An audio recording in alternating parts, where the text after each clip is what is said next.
নমস্কার বন্ধুরা, উমার সংসার চ্যানেলে আপনাদের স্বাগত জানাই। আশা করি আপনারা ভালো আছেন, সুস্থ আছেন। আজকের পর্বের আলোচ্য বিষয় পৌষ মাসের প্রতি বৃহস্পতিবারের লক্ষ্মী পূজার ব্রতকথা। চলুন জেনে নিই আজকের পর্ব থেকে। পৌষ মাসের বৃহস্পতিবার বাড়িতে আলপনা দিয়ে পৌষ লক্ষ্মী পূজা করা হয়। বলা হয় এই পুজো পালন করলে সংসারে কোনো দিন অভাব বলে কিছু থাকে না। চলুন জেনে নেওয়া যাক এই ব্রতের পেছনের প্রচলিত কাহিনীটি। এক গ্রামে এক গরিব বামুন পরিবার বাস করত। পরিবারটিতে বামুন বামনি আর তাদের 5 ছেলে মেয়ে ছিল। তারপর হঠাৎই একদিন কি এক অজানা ব্যাধিতে বামুন মারা গেল। বামুন মারা যাওয়ায় বামুনি খুব অসহায় হয়ে পড়ল।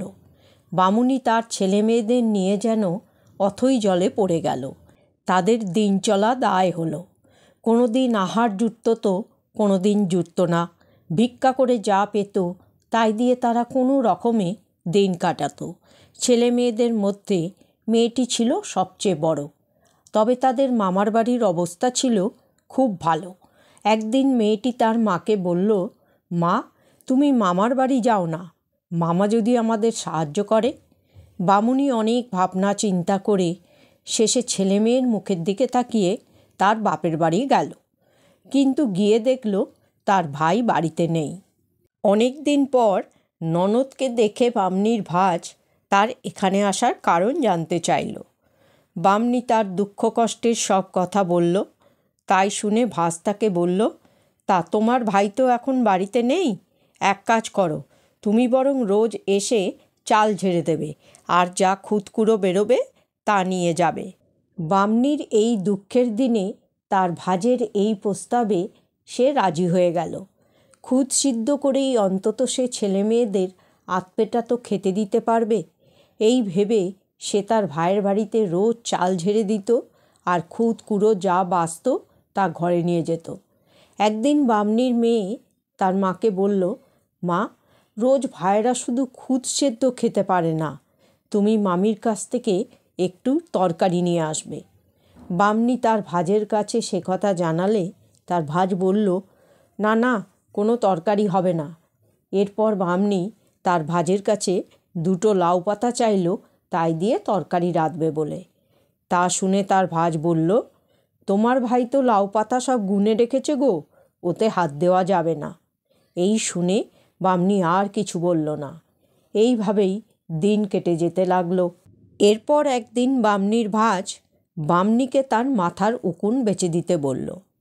বামনির ভাজ বলল, যদি সে তার মাথার উকুন বেচে দেয় তাহলে তাকে গোটা কতক লাউ পাতা দেবে। তা শুনে বামনি বলল, এমা, আজ তো লক্ষ্মীবার, আজ তো উকুন বাঁচতে নেই, আর অনেক বেলা হয়েছে, ছেলেমেয়েরা খিদে ছটপট করছে, আমি বরং কাল উকুন বেছে দেব। এ কথা শুনে বামনির ভাজ তো ভীষণ রেগে গিয়ে বলল, বা, নিজের বেলায় তো খুব ভালো বোঝো, আজ তাহলে লক্ষ্মীবার যখন খুদ নিয়ে যাচ্ছ কেন, এতে তোমার ভাইয়ের অমঙ্গল হবে তো। এই বলে বামনির কাছ থেকে সে সব খুদ কেড়ে নিল। বামনি তারপর কাঁদতে কাঁদতে বাড়ি আসার সময় ভাবতে লাগলো, আজ পথে যা পাবে তাই কুড়িয়ে নিয়ে গিয়ে সিদ্ধ করে খাবে।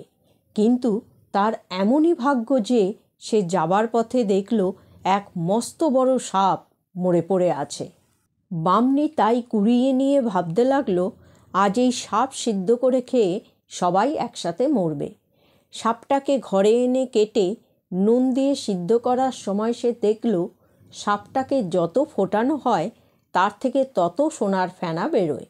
এইভাবে গোটা ঘর সোনার ফেনায় ভরে যায়। বামনি তখন সেই সোনার ফেনা তুলে একটি মাটির হাঁড়িতে ভরে সেই ফেনা তার ছেলেদের দিয়ে শ্যাকরার কাছে বিক্রির জন্য পাঠায়। শ্যাকরা ভালো সোনা দেখে তা ভালো দাম দিয়ে কিনে নেয়। সেই দিন ছিল লক্ষ্মীবার। বামুনি টাকা পেয়ে আগে পূজার জোগাড় করে ঘটা করে লক্ষ্মী পূজা করে। তারপর প্রতিবেশীদের ভালো করে প্রসাদ বিতরণ করে। ছেলে মেয়েদের প্রসাদ খাইয়ে তারপর নিজেও খায়। এইভাবে মা লক্ষ্মীর আশীর্বাদে তাদের আর কোনো অভাব থাকে না। বড় বাড়ি, পালকি, ছেলে মেয়েদের বিয়ে দেওয়া, বামনির এইসব কাজ সম্পন্ন হয়। বামনির অবস্থার কথা লোকমুখে প্রচার হতে হতে তার ভাজের কানেও পৌঁছায়। কী ব্যাপার তা বুঝতে না পেরে সে তার ননদের ছেলে বউদের একদিন তার বাড়িতে নেমন্তন্ন করল। তখন বামুনিও তার বউদের গা ভর্তি গয়না পরিয়ে পালকি করে ভাজের বাড়িতে বেড়াতে নিয়ে গেল। তাদের এমন অবস্থা দেখে ভাজের তো ভারী হিংসে হলো, কিন্তু মুখে হাসি রেখে তাদের সোনার বাটি রূপোর থালা করে খেতে দিল। তখন তারা তাদের সোনার গয়না খুলে রেখে বলতে লাগলো, সোনা দানা হিরে মুক্ত ধন্য মান্য গণ্য, যাদের কল্যাণে আজ মোদের নেমন্তন্ন। ভাজ কিছু বুঝতে না পেরে তার ননদকে জিজ্ঞাসা করলে ননদ বলল, ওরা বলতে চাইছে যখন আমাদের দুঃখ ছিল তখন দুটো খুদ আর লাউয়ের পাতাও প্রাণ ভরে দিতে পারোনি, এখন আমাদের অবস্থা ফিরেছে বলে সোনার থালাবাটি করে খেতে দিচ্ছ। ভাজ তখন লজ্জায় তার ননদের হাত ধরে ক্ষমা চাইল।